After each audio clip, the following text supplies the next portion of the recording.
There we are. We are live now. Hello, everyone. Hello, Jennifer and Linda. Lovely to see you. Good afternoon, good morning, wherever you are. It's a delight to see all of you appearing here. My very special guest today is my speaker for my special Tuesday program this week, Diane Burley. Now, many of you may have been following along. Hello, Paula, back from Florida again. Tim, lovely to see you. Welcome, welcome. So my guest today is Diane Burley, whom I met in the chats, comments in a Substack post where I think it was one talking about the nature of memory. Because I have had this bugaboo in my head for a long time since we really started doing these Projectkin events, thinking about the different ways in which families tell stories. And there was a lovely woman, Melissa Kitchen, who had, I did a program with her probably in 2023. And along the way, she mentioned how, perhaps I was on her podcast. Along the way, she mentioned a family tradition they had as kids that they would always do every Christmas. Fast forward 30 years or something, and the siblings were all sitting around chatting about that Christmas and the things that they did. Wouldn't you know it? They didn't. Did anybody do the same thing? Oh, no, completely different. So I immediately thought of the Rashomon effect, as it's called. It's in Wikipedia, must be a thing. It's a great movie by Kurosawa from about the 1950s. It's a murder mystery. Bunch of people saw it happen, what really happened kind of thing. Great stuff. The same principle applies. And there you were, picking up the same ideas. And so I invited you on because it seems to me that nothing is more relevant to family history storytelling than memory. So here we are. Yeah, Diane, it's a delight to have you. Well, thank you for inviting me. This is going to be so much fun. But we should probably explain the imagery you're using for the invite. There's a scoop of ice cream. Great story, of course. So tell me about that ice cream. And so I was looking for an essay to do. I write an essay every week under Musings of a Storyteller. And I asked, I was talking to my son, who's going to be 30. And he said, Mom, why don't you do something on Sundays Are for Sundays? And he caught me off guard. And I went in a little bit and said, what do you remember about that? And he goes, what are you talking about? That's how we ended up making ice cream every Sunday. So the backstory is that when they were little boys, maybe 6 and 4, and after a day of everybody swimming in the pool and leaving, my husband had a business trip, and it was just the little boys and me and a lot of dirty dishes to do and towels everywhere. I just was exhausted. And they've been eating all day. They've been eating and snacking and things like that. Yeah. And they said, what's for dinner? And I was like, I was out of it. I was out of ideas. I said, how about Sundays? Sundays are for Sundays. And they were horrified at the whole idea. And I saw these little boys' faces, and they couldn't believe their mother was saying this. So I doubled down and dipped in and scooped out some Sundays and made them eat it. And they just sat there, with that look on their face that I don't like this. And I thought to myself, I have got to be the worst mother in the world, just lazy. And how could I have, inflicted this on them? And so years later, I'm thinking, how did he equate that to something positive when I'm thinking of it as being so negative? So I ended up doing an interview with a memory specialist, and he's laughing. And he said, well, you got caught by a double whammy. Number one, you connected it as a mom to something that you did wrong, and you filed it under, don't ever do that again. You were lazy. The kids filed it under, this is cool. It was ice cream. And it was a weird moment for them, but it wasn't really a negative one. And so and then on top of that, we always did make ice cream on Sundays years later. There was a little bit of gap there. So they filed it under, this was how it all began. And when I say double whammy, there is a mother a little bit of a gender bias to our negativity, right? Women Oh, are yeah. prone to think in terms of, oh, that was the worst thing I ever could have done as a What have parent. I done? A guy Yeah. would have gone, whoa, whatever, but Yeah. there I was really, really steeped in my laziness and thinking I never can do this again. So anyway, that's what started this whole thing. And that's why there's an image of ice cream. And Well, I think this whole idea of contextualizing memories is just super interesting in the family context. And so often, particularly on the genealogy side, we're out researching, family members for whom there's no living memory. There's no one who remembers that person that you're talking about. And yet we don't spend a lot of time talking about ourselves and our own memories or our siblings and memories of our parents. I'm the youngest. Mhm. I'm the youngest of my immediate brother and sister, but also of my cousins to my mom's first cousins, siblings, children. And so I'm down at this far end of the generation, and I have no idea about so many things that are just foundational to this is how we always do things. And I bet a lot of people feel that way. Yeah, I think there's two things. One, that there's this, how you remember them, but I think it's really important to remember that memories are really about feelings. And so even if you're told something or you experienced it, if you experienced it through the eyes of a 4-year-old, you're going to feel very differently than if you Mhm. experienced through the eyes of, let's say, an 11-year-old. And so those two different moments of time, it's the same fact, but we're going to record them in our brains very differently Right. because of that, because it's how it made you feel versus what actually occurred. And those are just two different types of, one is a semantic memory. It snowed. And then the episodic memory is, well, were you cold when it snowed? Did you have proper shoes and coats? I mean, I give this anecdote too. I'm from Buffalo.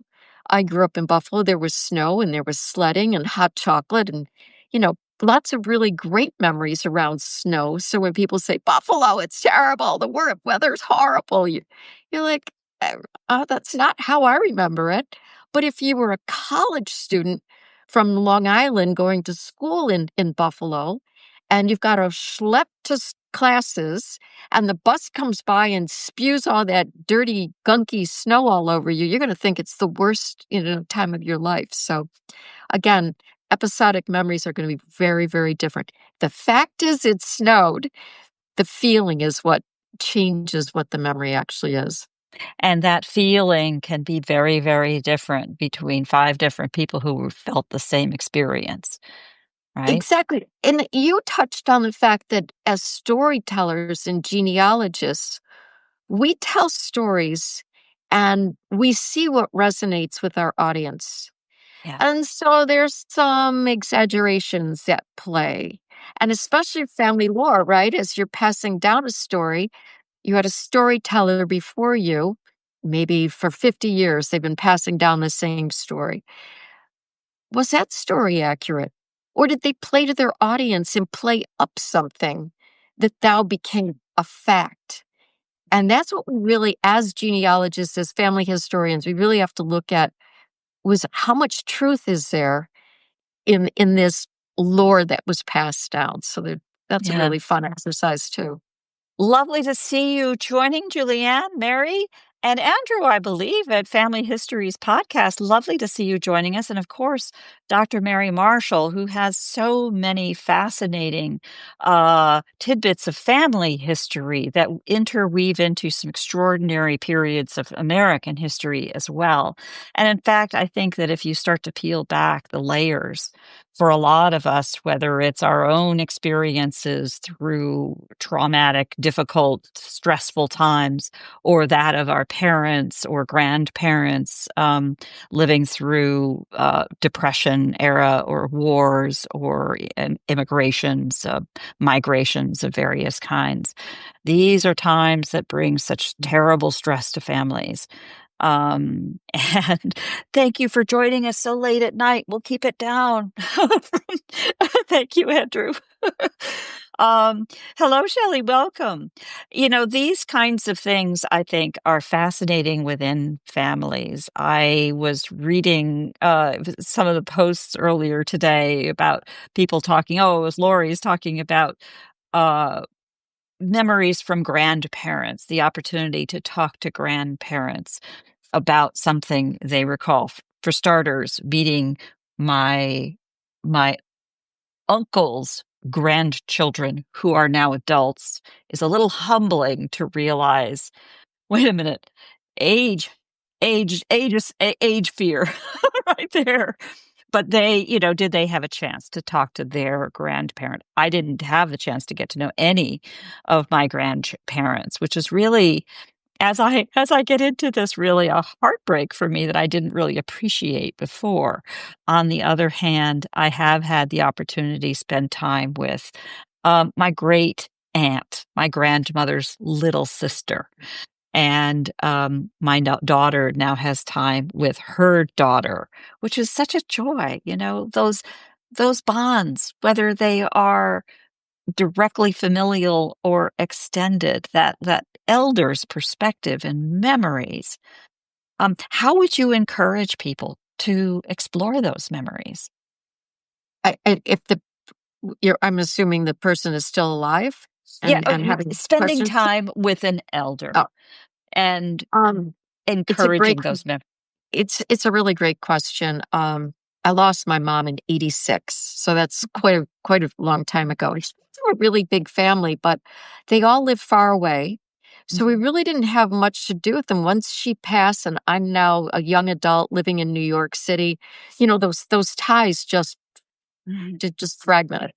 So, I ended up, I don't know, maybe 4 or 5 years ago, reaching out to one of her and I would periodically, send a Christmas card and receive a Christmas card, but it really wasn't, that regular chatting. Mhm. And m- her eldest sister is still alive at 103. So I went up to her house for her 100th birthday and we started chatting. And I think for her, it was a nice connection to her younger sister through me. And on the other side of the coin, it was a great chance for me to start exploring it. So we speak regularly now. Um, uh, at least once a month, sometimes more frequently. It's a little hard. She her vision is gone, so we don't do FaceTime or anything like that. Her hearing is going a little bit, so you have to really speak loudly and articulate in the. But I ask her questions like, um, what were the chores like around the house? And I knew my grandmother, her mom was a seamstress. And I found out that she took lessons from a professional seamstress. She made all the clothes for the whole family. They made clothing out of uh, canvas bags, burlap bags that were used to my grandfather worked for a printing press, a printer, and in order to print, they would have to press the water out of the pages, and they would use this, burlap underneath it. And she was making their snowsuits. I was like, they lived in. If Buffalo weather was cold, this was 400 miles further north than that. So I was like, were they Burlap warm? bags. She goes, oh, they were really warm. So I don't know how, but they were warm, she said. But yeah, we got into what was it like when you sugar mapled at Uncle Leo's farm, Yeah. little things that I'd heard over the years. But it was really a chance to get more context and fill in more gaps. So it's been such a treat. I've been very lucky. Dr. Mary Marshall says, yeah, my grandmother did too. They used burlap bags. Wow, there's something about burlap that I just don't even understand. And felt. I guess felt was something else that they Felt. pressed it, yeah, to Yeah. press it in. So Interesting. yeah. Interesting. And she used to dye them because they had 9 kids and they needed to figure out whose snowsuit was what. But they also had the name of the printing. the press on the side of it. So the dye, I think, helped obscure that. I don't know. Yeah, But very cool. It's funny having those very simple everyday life kinds of things, they do become factors that are so fascinating, especially for kids, getting them to be able to really relate to these people instead of having them be a recitation of historical facts or, where were you when thus and such a happened, right? Forgive me, I think I interrupted you with something else. no, Go ahead. I was going to say, yes, that's exactly true. In fact, I ended up writing a number of pieces on these, extended family members, grandmothers, and like my aunt Molly, um, and my kids who did not know these women are finding it fascinating to hear this story. But it makes them come alive when you talk about what their favorite cake was, Mhm. because whenever you're talking. Whenever you're telling a story, you need it to relate to them, right? You need to create that connective tissue. And so the more detail that you can add to any sort of factual memory, makes that person come alive, adds dimension and makes it relevant to the listener. I There were two things you said, and I want to make sure we touch on both of them. Um, the facts. The facts are that you might find in census records, census in particular, because it will say what the occupation was. And for women, it was usually housewife or what was housekeeper. Oh my goodness, Homemaker, housekeeper. yeah, Yeah, yeah. homemaker. They have 9 kids. They're making all their clothes. I mean, can you think of a more reductionist term than homemaker for so, I mean, that hardly tells any of the stories. So look at the labels and move past the labels and see what you Yeah, can yeah. dig in. Julie Julianne just adds there's a photo of Marilyn Monroe wearing a dress made of a burlap bag of a potato, literally a potato sack. I'm gonna have to look that one up, Julianne. That's a good one. Now, I think, Else, yeah, go ahead. well, I was also going to say another thing to consider is the source of the story. And I just had this epiphany, if you will, when I was writing about a great great grandmother. Um, My great uncles used to come to the house and they used to talk about her, and they were very colorful and they would, finish each other's sentences. And, it's like this with the storytelling. But they called her the Dowager Queen. And of course, people will know that the Dowager Queen was not really the nicest term that you would give a widow who still thinks she's the king's alive and she's still hot stuff. And I got to thinking about the fact that it is a negative term, or it could be a negative term, but I always took it as a positive. And I was a little girl when I heard these stories, but I think I took it as a positive because I thought, wow, this woman was widowed when she was pregnant with her sixth son. She sends her 16-year-old eldest son to the United States from Sicily. A couple years later, sends 2 more sons, and then eventually comes over herself. And she starts up a dry goods store and import export uh, uh, shop in Buffalo and puts it under her name, A. Ranella and Sons. She's A. Ranella. Oh, she's A. Somebody had a different last name. She used her last name. Wow. So it was really this badass move that as a young girl, I saw it as the badass move that it was. But then I got to thinking about the word dowager. And how did that come about? Is it because she had 6 sons who had 6 wives? So is it the daughter-in-law that came up with that? And would dowager have come into play if it had been 6 daughters? And I Yeah, started thinking about that, who does the labeling, yeah, you know, creates the fact too. yeah. Did you ever figure that out? What the story No, was as to how that started? no, Yeah, that's no, fascinating. that's going to I be mean, a mystery, but I yeah. think she's a badass. So, No, I think you're right, and she probably was kind of tough and saying, "Damn it, I'm the matriarch here. You do as I say." Absolutely. Kyla, welcome. Nice to see you joining us. Kyla Bayang has such an amazing family history and stories coming, drilling in. She was always our queen, if I may say, for the largest number of connections at Roots Tech, somewhere north of 50,000, if I'm not mistaken. Wow. Welcome, Naomi. Well, thank you so much for joining. If that sense of history, and she has a family with this deep, deep sense of history, and has told many tales about her reunions and some of these kinds of things. I say this out of jealousy. I've seen so many of these wonderful ways in which families connect. And my husband's family has been like that, and now I am out to bring that joy and value to my own cousins who have been really sweet to accept it. It's just not been something that we've done much already. But you know what? From my perspective, gonna start somewhere. So I may as well be the one to do it. And it's been a joy to be pulling on these strings and pulling all of these bits together. And that's what I'm sending out there in my stories lately, to pull these things together. Which reminds me, as our time ticks by, I do like to use these sessions to give a quick wrap up of some of the other kinds of things that we're doing. Most importantly, and I'll be putting this in the notes when I share it as a recording.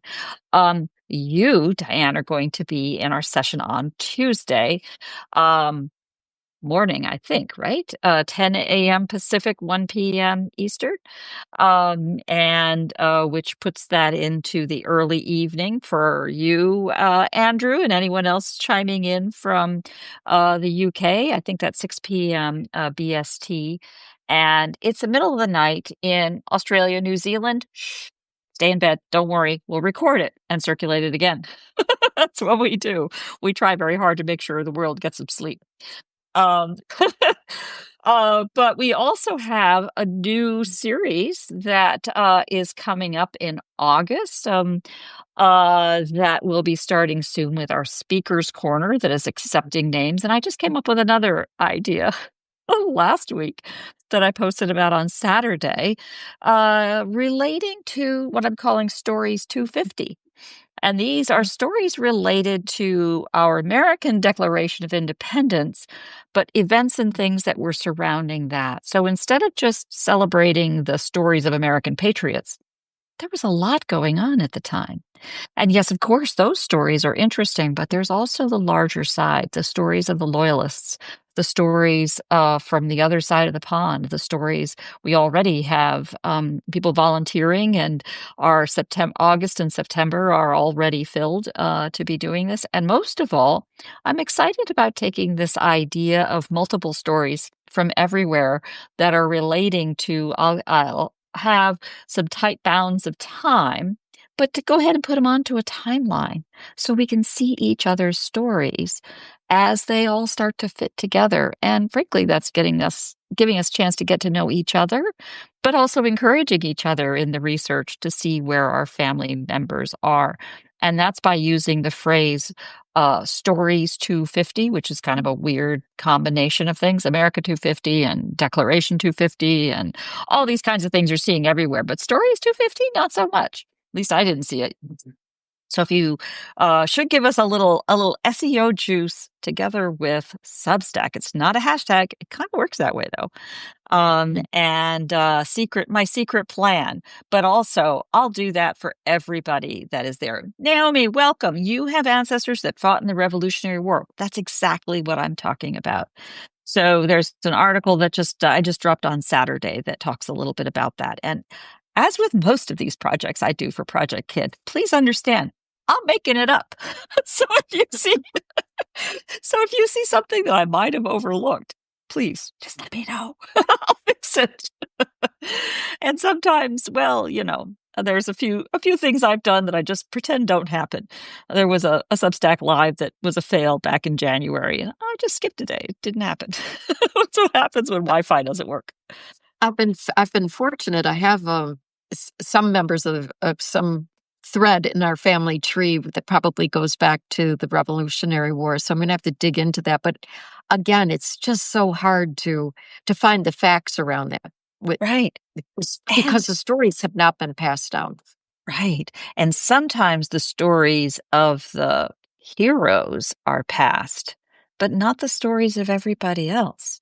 Um, Kyla, who is here, is I just signed up to be our speaker in September. It has a really interesting story, not only about the American patriot, but the family that was left tilling the farm and then running for their lives in the stories to be told. I think we're all kind of over who was on which side at this point, and it's one of the reasons why I think it's so interesting to tell the human stories, the real family stories, because some of these kinds of battles left different members of the same family on different sides of the war, and I Right. think that really brings it in. Um, Thank you, Naomi. There you go.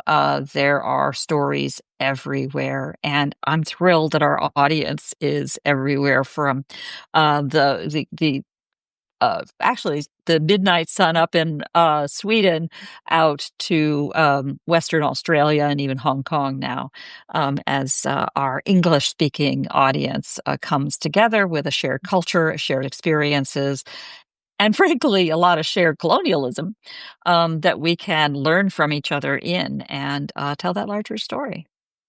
So, again, on the subject of memory, I am so delighted, Diane, that you're going to be with us on Tuesday for this wonderful program. Uh, Sunday, what did we end up calling the program? It slips my mind. The scoop on memories, I think it's called. There we go. The Scoop on Memories. And these are held over Zoom so that we can have everybody participate in the conversation more directly. It's all recorded and so on. And those will be out as quickly as possible after the program. But you just do need to register to join on the Zoom program. It's all free. That's just what we do here at Projectkin. And I'm go ahead. hoping that people bring some of the facts that they have found that are wrong. I think it would be really fun to compare notes of like when legal records were wrong, because that happens as well quite Oh, I've frequently. got In some fact, of those in my own family. Absolutely. good, good, good. Absolutely. So dig in those drawers, pull out those myths, stories, legends, and complete disagreement between siblings. That's some of my favorite ones. I could And dig up let's, some of those. yeah, I'll bet. So let's all get together again on Tuesday. Again, thank you so much, Diane, for joining me. And thank all of you for joining on this crazy Sunday afternoon. And I think you saw that moment when sun happened here in Berkeley, California. It Woo! just did here in New Jersey too. It's been gray, gray, gray all day. So, yay! Yay. All right. Thank you all. Thank you so much. We'll talk Thank you soon. again. Talk. Bye bye now. Bye bye.